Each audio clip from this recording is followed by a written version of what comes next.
Hello there everybody, this is Krista and welcome back to Crochet Wish Tarot. I'm hoping I'm speaking at a normal volume. Should I check? I think I am. Is that a normal volume? It is. We are here for my April excitements. Oh my gosh, so exciting. I can't believe it's already May. I'm so excited that it's May. I guess we should say my first excitement, as always, is my noise cancelling headphones. Which, apologies if it's odd looking, but we will be keeping them on this video because it's just a sensory sensitive kind of day. Is that a term? It is now. But I'm liking having these on, so we're gonna keep them on and hope that I'm not screaming at you. Anyway, as usual, we will start with my favorite memories, and we have to start with the big one. At the beginning of the month, Paul and I went on a trip with his family to Aruba, which was so much fun, and I still can't even believe that, like, we did that. I don't know, it's been approximately forever, if ever, I've been on a trip like that, where it was like this tropical beach vacation. It was a really big change of pace and really nice and just a fun time, and we had a whole week there to relax and be in the sun. It was very nice. So that is definitely an exciting thing from this month. Do I want to go into, that leads into a deck, but I feel like I want to keep them in categories. Yes, we're gonna wait till the decks to talk about that. Okay, anyway. My next exciting things, the rest of the month has been kind of slow. The library is still in its major part of construction, so we still haven't been at work there, which is kind of is what it is. We're going back this month though, and I'm very excited about it because I like my routine, you know? I like being in the place I'm supposed to be at to do the things I need to do. Does anyone else, like, I don't know if anyone here, like, works from home or, like, has temporarily had to work from home. I am not good at it. It is just not my thing. I don't know, it's just the focusing and, like, doing tasks in a place where I don't usually have to do it is so strange. That being said, though, the rest of the month was, you know, just kind of was what it was. So not too much exciting things going on, but the thing I have been really keeping myself occupied with is garden planning. I think I mentioned this last month, but we are finally getting into the warmer spring weather here where I can actually start planting things outside. So with that, my other exciting memory was that it was my birthday 2 days ago now. So it's the last day of April 30th was my birthday, and so that was a good time. Birthdays are fun, but I wanted to mention that memory since with my garden planning for my birthday, Paul got me a new notebook and some sparkly markers. Oh, I didn't bring those over. Darn it. Sparkly markers. If you don't have any of those, you should have those. I don't know why I didn't know those were a thing. They are game-changing as of the last 2 days. But he got me a new notebook. So this is one of the Lectrum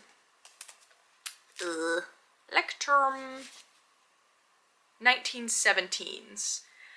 But I love this kind of wine color of it. Oh, apologies for the lighting. But as you probably already saw, I turned this into my garden notebook. So last month I spent a lot of time kind of mapping out what I wanted to plant, things of that sort, and now I've started to do a little bit of planting outside, the things that are kind of okay to go while it's still just a little bit cold out there. And what I have been doing is keeping track of those plants in this notebook, I really love vintage illustrations, so I've been finding a vintage illustration but then also taking a picture of the plant that I have. And I've been finding some just like facts I find interesting, also magical associations. So it's really just brought this whole extra magical element and just fun to this gardening experience that has already felt really magical. So I already have some wood poppies out there. I got a new rhododendron, which is really fun. I have some wild ginger. What else do I have out there right now? I've got a lot of herbs. I haven't updated this. Oh, I put some marigolds out already. Hopefully that wasn't too soon. We'll find out. But yes, my whole set of gardening adventures so far has been really a lot of fun, and I feel like the season hasn't even started yet. But I have a friend who has been gardening as well, and we both are really focusing on native gardening. So we're trying to keep our plants as native to here as possible, certainly not going near anything that is considered invasive for our area. So it's been a lot of fun because we've kind of been able to go into our own yard, see what's already there. We've traded around some plants, like she had the wild ginger growing in her yard already, so I was able to get some of that. I have black cherry trees that have been coming up, so I have some saplings that I've been able to give to her. And it's just been this really cool experience and just a fun community building thing. So yeah, I'm very excited about it. We also have someone coming at the end of the week to clear a bunch of invasive brush we have down the sides of our yard. So they're going to completely scoop that all up. Just scoop it. What was this? I did scoop it up. So that way that stuff is gone and I can replace it with things that are more native and just beneficial to the area. Very exciting. So I think that's the last memory type thing I have to talk about. We're going to go into books next. And I read a book this month. I know. While we were away in Aruba, finished in like maybe 2 or 3 days, Legends and Lattes. I'm sure if anyone here is a reader, you've probably heard of this book already, but if you haven't read it, oh my gosh, is this like a must add to your to-read list. This is in the cozy fantasy genre, and I don't want to talk about it too much because I feel like I'm just going to accidentally give stuff away, but it was just the most heartwarming and fun read I've had in a really long time. I now have started the Emily Wilde's Encyclopedia of Fairies, which is another kind of cozy fantasy type book, and I'm loving that so far too. But Legends and Lattes, I cannot recommend enough. If you haven't read this or haven't heard of it, definitely look into it because it just really, it takes D&D characters and kind of like the D&D world a bit and turns it into this really like cozy fantasy. You follow these two characters as they build a coffee shop. That's what I'll say. I'm so nervous I'm gonna give things away, so that's all I'll say, but it was so good. I feel like even if I tend to do a lot of reading while I'm on vacation because, you know, a lot of times I just have more time to do that and less of my own things to distract me. But I feel like even if I was reading this at home, I would have gotten through it just as fast because it really was so good. So, going along with the gardening, my next book favorite is Garden Witchery, Magic from the Ground Up by Ellen Dugan. Now, I am a big fan of just really anything Ellen Dugan puts out.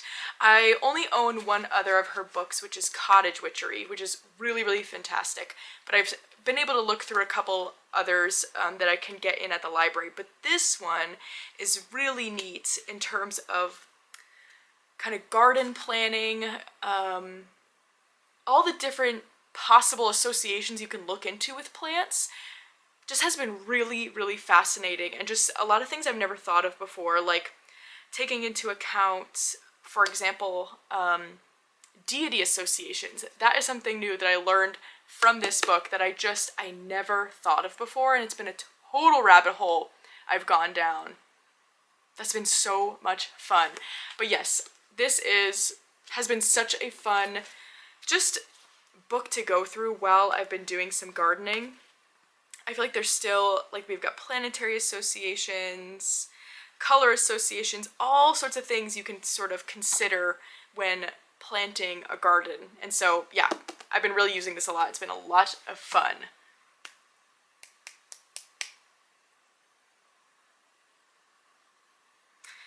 think that's all I have for books. I'm realizing that my next category I usually do is like my random favorites. I didn't bring anything over here. Do I want to go get it? Not really. We're just gonna look it up while I talk about one. So one of my random favorites is the tag I was able to be a part of the creation of, the kind of community built tarot tag One Deck Gone Wild. Just that whole experience of being able to get together with a whole bunch of other tarot YouTubers, but also just people who enjoy tarot. Not everyone was, makes videos. Was really just so much fun. I feel like I've gotten to know a couple people that I didn't know so well a lot better, and it's just been really cool getting to meet all of these new people who share such an interest and are just so kind and welcoming, and it was such a fun tag to think about. Like when we were coming up with the questions, I was sitting actually in this exact spot. I'm on our couch right now. New location. Just whatever came into my brain, I just was like, here, question. It just was so much fun. Like aside even from the fun I had filming it. So I've been loving watching everyone else's responses. It's felt like such a cool community-wide thing. And I'm so glad I got to be a part of it. It was just really, really cool. So now what I am looking up to show a picture of is a new tea I've been loving. What's even the brand called? Oh no. Oh, I found it. Don't worry. I got it. It is a... Haha. So, I've been really into drinking tea these past few months, ever since I had a stomach bug back in January, I want to say? February? I don't know, I think it was January. I have not been able to tolerate coffee much, which has been weird for me, because I've been drinking coffee since I was like 16 or 17 years old, like every single day. So, it was such a weird thing of like all of a sudden, it was like my taste buds changed, like I accidentally weaned myself off or something, but I've been having some sort of caffeinated tea every morning instead since then. So I've kind of really gotten into the ritual of making tea, which has also just been a really nice part of my morning lately. So I have a teapot that I brew loose leaf tea in instead of getting the bags, and it's felt really special, and I've been able to then add in some of my own ingredients if I want, so I can think about sort of magical properties if that's something I want to incorporate in the morning. It's been really cool. But my favorite brand that I've tried so far has been Simple Loose Leaf. And my favorite of all time from there is the Rose Grey tea. Is that showing up? I will try and remember to put links to this below. But it is a bergamot tea is the base, which is my favorite black tea ever. I love the bergamot tea. No, what's that called? Earl Grey, which is bergamot tea. But it's technically called Earl Grey, right? It's an Earl Grey base. But it's also got rose, raspberry, and lavender mixed in there, and just the combination of all those together, chef's kiss. Absolutely amazing. It's a really strong tasting tea, but if that's something you really enjoy, oh my gosh, I couldn't recommend it enough. It is so good. So good. I'm so obsessed with it. So, that is my other random favorite of the month. Now we can get into the decks. Why don't we?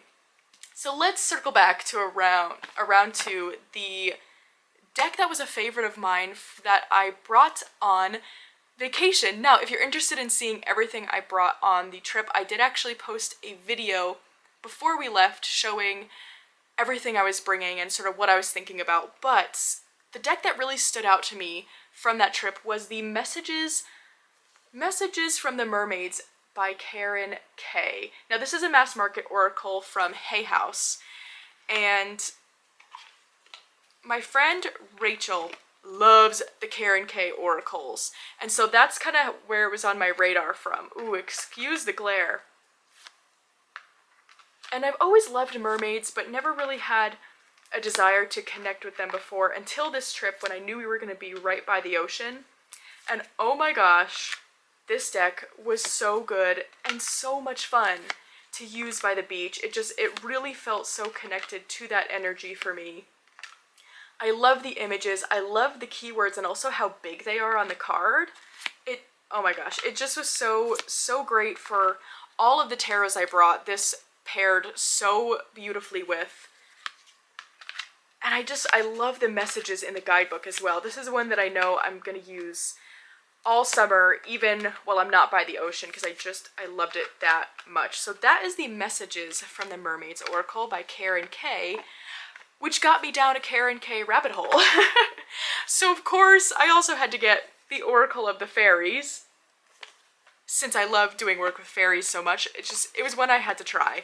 And this one has a little bit of a different vibe, where it feels a little bit more affirmation-esque. Not really, it's not an affirmation deck, but it's got like a real light energy to it, to me. And it's kind of got a key phrase, but then you get a message on the bottom, which I really have been enjoying, because it's one that I don't really feel like I need to take the guidebook out for. But how I've been using this and really enjoying it this month is I have a new altar space kind of going right now that is really like a kind of self-care, compassion altar for myself, where I have this set of cards that I have been pulling every morning, because usually when I do altar work, it's typically after work in the evening, and I don't really do anything besides my morning pull in the morning. But for some reason, this practice it felt like it needed to be a morning time thing. So I've been pulling one of these as a wrap-up message to the Song of the Grandmother's Oracle, which I pull from first, and then I get a message from the Medicine Woman Tarot. And that practice just has been so game-changing in terms of me actually practicing some conscious self-compassion. And I've really been loving this deck as a wrap-up message, because it just feels like the way the Oracle is set up just lends itself to that kind of use, which I never really use decks in that way. I never typically pull a card for a wrap-up message. So this deck stumped me for a bit when I got it, because I was like, how do I want to use this? But it has just been living on that altar space since then with those two other decks, and I've been loving it. It's been so good. So that is the Oracle of the Fairies by Karen K. Okay. The other oracle I want to briefly mention, because I know I brought it up in my March excitements, is the Oracle of the Roses, that I still have just been so obsessively using. I just think this oracle is the best. It's so good, and I never ever thought I would like it as much as I do, but something about turning the roses into these archetypes, oh, it's so good. It's really inspiring me to want to plant my own rose bushes as well, which we'll see, because I know roses can be kind of tricky for a beginner gardener, but I just really love the messages this oracle gives. I think it really has a cool depth to it, but not too much where I use this for my daily draws most of the time. It pairs so well with so many different tarots. It's just been such a favorite, and I can't seem to put it away, so I had to mention that one again. And the tarot I've been really loving this month is the Foragers Daughter. This is one I've just been going towards again and again for my morning readings. And I think what I really enjoy about this tarot is the fact that we just get so much in one card. It reminds me a little bit of the Meraki Tarot, where you get a couple different associations. I know you get an astrological association, a crystal association with that deck. Maybe there's a plant sometimes, but it feels like it goes really, or it gives you a lot in one card with that deck, and this one does the same. It tends to give you an animal and a plant. Sometimes there's sometimes there's crystals in here, but there's so many different things to look at in just one of these cards. So with my new way I've been pulling my morning readings with just one oracle and one tarot, it's really felt like it's just been giving me a lot to think about. And it's just a beautiful deck. It feels like such a springtime deck that it just, this time of year and this whole month, I've been constantly pulling from this one in the morning. So definitely a favorite from this month. That is the Foragers Daughter Tarot.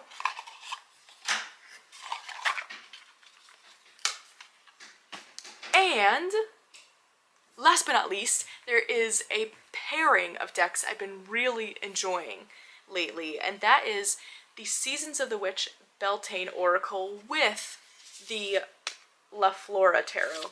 Now, I'm not exactly sure how I plan to show this,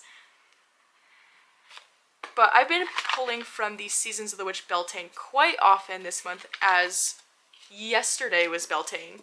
Yes. I plan to use this throughout the whole springtime, though, because it really just has that feel. And also, as you could tell, a lot of my world has been revolving around gardening these days, so I've been really drawn to using this deck, which I'm so happy about because I've had this for quite a while and just wasn't connecting with it. And like for a little bit even like thought about like, oh, should I rehome it or something? But I was like, no, we're gonna hold on to it because its time will come, and it really has. I have been just loving using this deck now that I am getting to garden and picking out flowers and really still in that planning process. And something about the way it reads with this Beltane Oracle just has been really, really cool.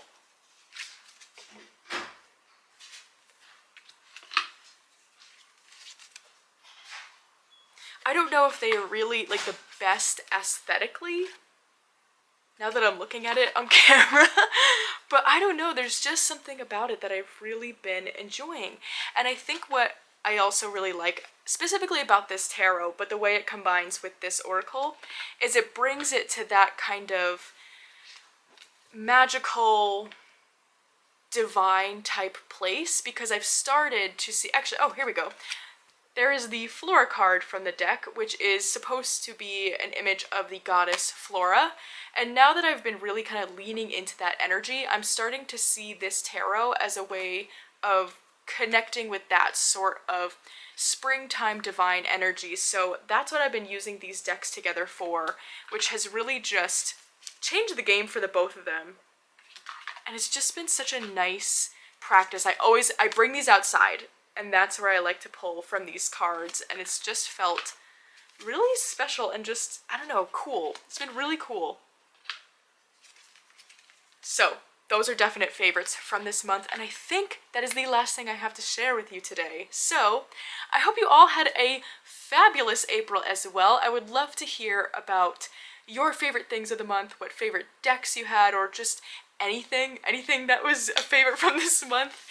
And I hope you're having a great beginning to the week, and I will see you again very soon.